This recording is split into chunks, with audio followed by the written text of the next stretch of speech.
Good morning, everybody. My name is Alessandro Pellis, and today is for me a pleasure to present our work on the sustainable synthesis of new green plastics using an enzymatic approach. In the origins, mankind used several bio-based products, such as wool for clothing and timber for housing, but was also using some oil derivatives, such as bitumen, as construction material for the pyramids, and also as preservative for the embalming process.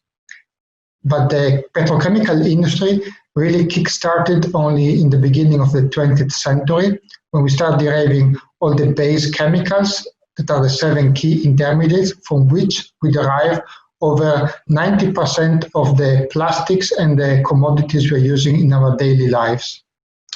And this oil refinery is really successful because we need chemicals for each and every aspect of our lives. For example, as food packaging, transportation to go to work, toys for our kids, and also as materials for biomedical devices to improve our health. And this led to what can be defined as a plastic world, where a lot of the products that surround us, they are made out of fossil resources.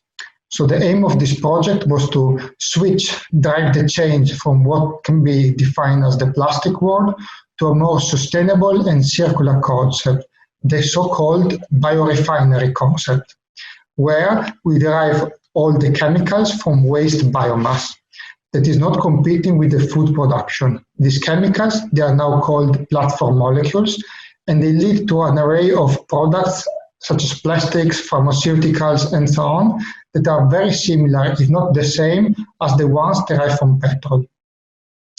So this project wants to help the transition to a more circular and sustainable environment, so to stop climate change and make a better future for our planet and also for the future generations and our children, because that's the only way to go forward, in our opinion.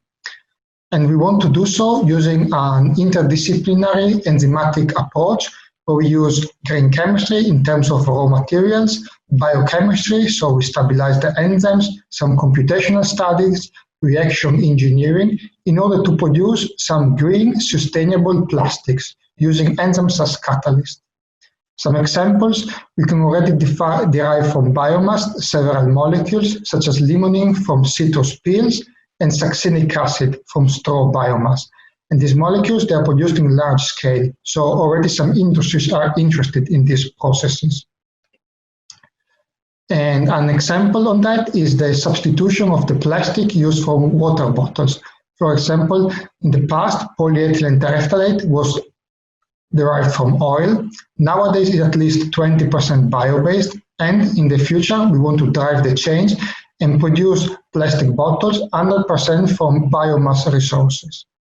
All these polymers, they are synthesized using traditional chemical synthesis that is a fast and well-established approach in industry, while the enzymatic synthesis approach we are suggesting is not yet established on industrial scale, despite some interesting features.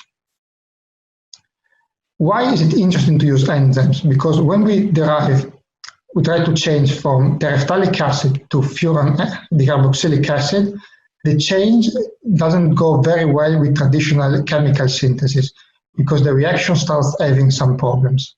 In particular, when we want to produce a polymer out of that, using this reaction scheme that you can see in this slide, the industrial product we obtain doesn't look very nice, doesn't have the right characteristics, and also not the right color. And to produce a polymer we can use for water bottle production requires several optimization steps that are quite difficult to achieve. So we thought, what about all the functional molecules, so molecules that have more than one functionality in the polymer chain from our list? Can in this case enzymes be the solution to produce polymers keeping all these nice green functionalities from these molecules? The answer is, of course, yes. So we went online, and with some data mining tools and databases, we start comparing different enzymes that could be used for sustainable plastic production. And as you can see from this slide, we did a molecular modeling comparison of these enzymes, and we analyzed in detail the structures and the active sites. After that, we stabilize the enzyme, coupling it with some solid support, and here we obtain a library of biocatalysts to use. In some were quite successful, some others were less successful, for the reason you can see in this slide.